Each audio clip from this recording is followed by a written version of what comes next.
Hi everyone, I'm Haley with Neuhaus Education Center. In this video, we are going to discuss expository text in oral language and listening comprehension lessons. Oral language and listening comprehension lessons are designed to build oral language in students, or listening and speaking skills. These listening and speaking skills are the foundation for reading and writing skills. We hope you can devote 5 to 8 minutes daily to your oral language instruction for students. This might be during AAR read aloud component, or you might do it during another part of your day. And the manual we use for oral language and listening comprehension lessons is the Colors and Shapes of Language, this purple manual. So go ahead and get it out so we can dive into it in just a minute.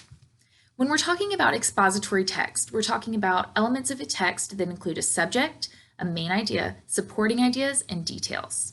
Details give information about supporting ideas, and supporting ideas give information about the main idea.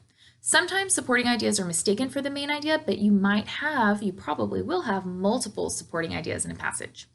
So to find the main idea, you're going to put together the subject, or what the passage is mostly about, with what the passage says about the subject. This isn't just a small detail, but the overarching idea of what it says about the subject. You can even tell students this is like an equation, and remind them that it won't always necessarily be the first sentence in a passage. One way that we can help students think about expository text and how to organize the elements of this text and think about it logically and even create summaries is through a card pyramid. A card pyramid is a way for students to organize these components, and let me show you a picture of a card pyramid.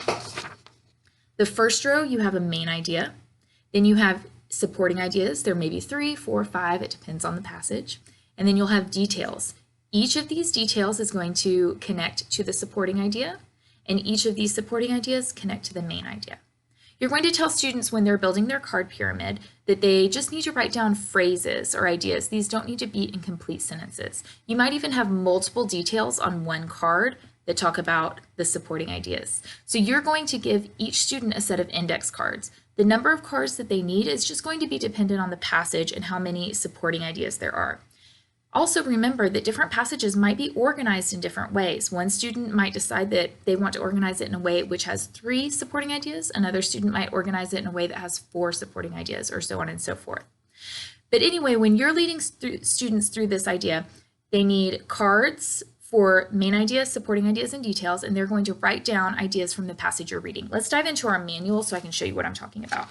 If you would open up to page 59, which is Unit 19, Zoo Animals. You'll see that our passage that you're going to read aloud to students is all about elephants, your expository passage all about elephants. And then if you turn the page after reading about elephants, you'll see that activity 3 is a card pyramid.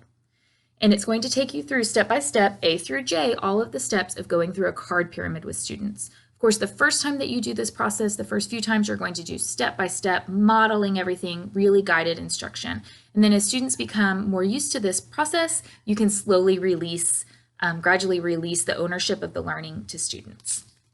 So here for the card pyramid, first you're going to give students the card, then you're going to lead them through in the next couple, guiding them through deciding the subject, the main idea, and the supporting ideas. Remember, students don't have a copy of the passage in front of them. You've read the passage out loud, so you might need to go back and read part or all of the passage several times for them so they can keep those ideas in their working memory. So then once students have brainstormed ideas, they're writing down their phrases onto their cards and putting them in the order of the pyramid like I showed you. You might want to give an example for students or have some kind of anchor chart to show them how to organize their pyramids.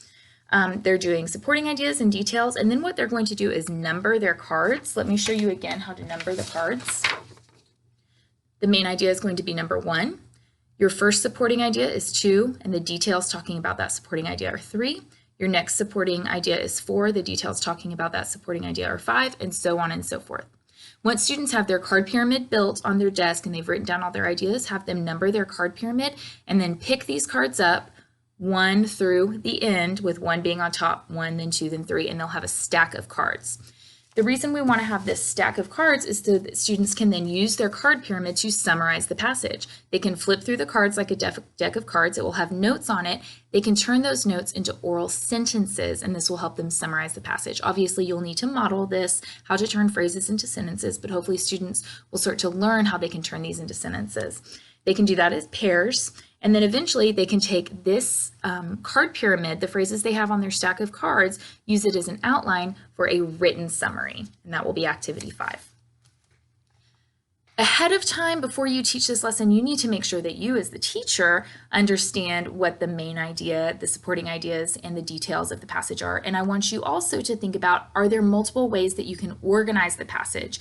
Maybe for elephants, you're organizing by features of elephants, or maybe you're organizing by types of elephants. I mean, it really just depends on what the passage lends itself to, but sometimes students might think in a different way. That's okay. You as the teacher just need to make sure you can help support them in that. During this activity, students will be working. They're going to be writing. They might be listening back to you retell the story again. They might be working in pairs, and then they'll be orally summarizing using their cards. So it's okay to hear kids talking. That's a good thing. If you have any questions about using expository text with a card pyramid, or how to have students orally or in writing summarize an expository text, you can always refer to your OLLC training materials or your Colors and Shapes of Language manual.